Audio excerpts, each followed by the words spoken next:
Simon, est-ce que tu as ou est-ce que tu projettes de faire des acquisitions avec Batch? Écoute, en tout cas, avoir les bons partenaires qui t'accompagnent dans la durée, c'est hyper important. On a regardé déjà plusieurs fois pour acquérir des concurrents ou des boîtes avec des technologies complémentaires à la nôtre. Ouais. Parfait. Il y a Sabrina qui chaque mois réalise des interviews de femmes influentes et aujourd'hui je pense Simon que ça va vraiment te parler parce qu'elle va recevoir une journaliste spécialisée dans l'e-sport, donc c'est une véritable star des réseaux sociaux.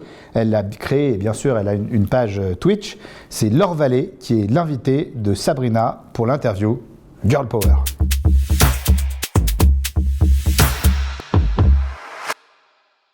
Merci Vincent. Bonjour Laure. Bonjour Sabrina. Laure, si je devais te décrire, je dirais qu'aujourd'hui, tu es la seule Française qui travaille à l'international dans l'e-sport. Si toi, tu devais te décrire et surtout parler de ton métier, tu dirais quoi? Je dirais que je suis journaliste et animatrice d'e-sport depuis 2016. Je travaille, que ce soit à la télé, sur beIN Sport ou sur Twitch. J'anime différentes compétitions, j'interviewe des joueurs, je commente des games, je fais beaucoup de choses. Pour les néophytes, est-ce que tu peux nous dire ce que c'est l'e-sport? Alors l'e-sport, c'est la pratique professionnelle de jeux vidéo compétitifs, donc jeux vidéo en ligne. Comment expliques-tu, Laure, son explosion et sa démocratisation depuis quelques années? C'est une question qu'on se pose souvent en tant que personne de l'écosystème parce qu'il y a souvent eu cette conversation de est-ce que l'e-sport est une bulle, est-ce que c'est quelque chose qui va rester sur le long terme? Et je pense que l'e-sport est arrivé à un moment où les gens, les jeunes en tout cas, cherchaient un nouveau divertissement, peut-être une nouvelle manière de consommer du sport, peut-être aussi un moment où le sport traditionnel avait besoin ne sentait pas encore le besoin de se renouveler pour renouveler son audience. Quand on regarde ça un peu de l'extérieur, on se dit que c'est un monde assez hostile, assez genré. J'aimerais savoir comment tu as réussi à te faire ta place. Oui, effectivement, c'est un milieu assez hostile. Moi, j'ai eu la chance d'être encadrée par des personnes qui étaient très bienveillantes, qui m'ont beaucoup aidée et qui m'ont fait comprendre que ma place était légitime, que je ne devais pas avoir honte d'être une fille et de jouer aux jeux vidéo et de vouloir parler de ça. Mais il est question de persévérance aussi beaucoup, puisqu'il y aura tout le temps des personnes qui essaieront de te mettre des bâtons dans les roues, que ce soit au niveau du public, des insultes, puisque Twitch, à la différence de la télé, il y a un chat live. Donc, pour le meilleur comme le pire, pour les plus beaux compliments comme pour les pires horreurs, puis les remarques sexistes qu'on peut entendre. C'est quoi la proportion de femmes dans l'e-sport? Pour le jeu pour lequel je travaille, par exemple, qui est League of Legends, il y a autant de joueuses que de joueurs.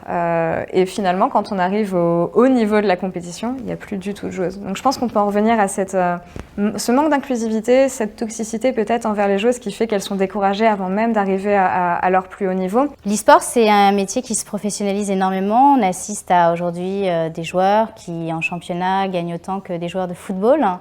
Donc en vérité, on n'est pas face à un phénomène de mode alors. Je pense qu'on a passé cette étape, compte tenu du développement de l'e-sport ces dernières années. Quand je vois les shows qu'on peut avoir aujourd'hui qui sont à la hauteur de ce qu'on pourrait voir dans les Jeux Olympiques ou dans le Super Bowl par exemple, c'est intéressant parce qu'on sent que même les grands gérants de clubs regardent l'e-sport d'un air un petit peu inquiet et se rendent compte qu'il y a un transfert d'audience du football vers l'e-sport. Donc moi je suis très contente, hein, très honnêtement. Tu te dis qu'un jour l'e-sport peut même être supérieur en audience au sport traditionnel? On n'en est pas loin. On fait souvent la comparaison entre, par exemple, le jeu pour lequel je travaille, encore une fois, League of Legends, la finale du championnat du monde et les audiences du Super Bowl. Qu'est-ce que tu as envie de dire, toi, Laure, à toutes les jeunes filles qui nous regardent et qui t'écoutent et à qui on dit les jeux vidéo, c'est pas pour toi? Qu'il ne faut surtout pas laisser quelqu'un d'autre prendre des décisions à votre place. Croyez en vous. Croyez en votre passion, parce que c'est votre passion qui vous a mené aussi loin et qui continuera de vous mener loin. Et surtout, blindez-vous, essayez de vous blinder le plus possible contre tous les bruits parasites qui pourraient vous donner envie d'arrêter. Parce qu'à la fin de la journée, ce qui compte le plus, c'est votre passion et ce que vous voulez transmettre. Laure, si tu devais prioriser et ne citer qu'une seule mesure qui pourrait aider l'e-sport à être plus inclusif? Je pense qu'il faut vraiment faire de la sensibilisation et de l'éducation, surtout au niveau des équipes, au niveau des structures e-sport, parce que c'est à elles d'engager plus de filles, c'est à elles de donner leur chance à des filles qui en ont vraiment les capacités et qui méritent leur chance, alors que le talent il est là, les filles sont là. On a déjà eu des filles en compétition, la seule raison pour laquelle elles arrêtent, c'est parce qu'il y a une toxicité qui les entoure et qu'elles ne sont pas équipées, qu'elles ne sont pas construites pour gérer ça en tant que femme dans le secteur. Merci Laure infiniment. Merci Sabrina. Merci au Tech Show, merci à Vincent. Merci beaucoup Sabrina, passionnant comme d'habitude.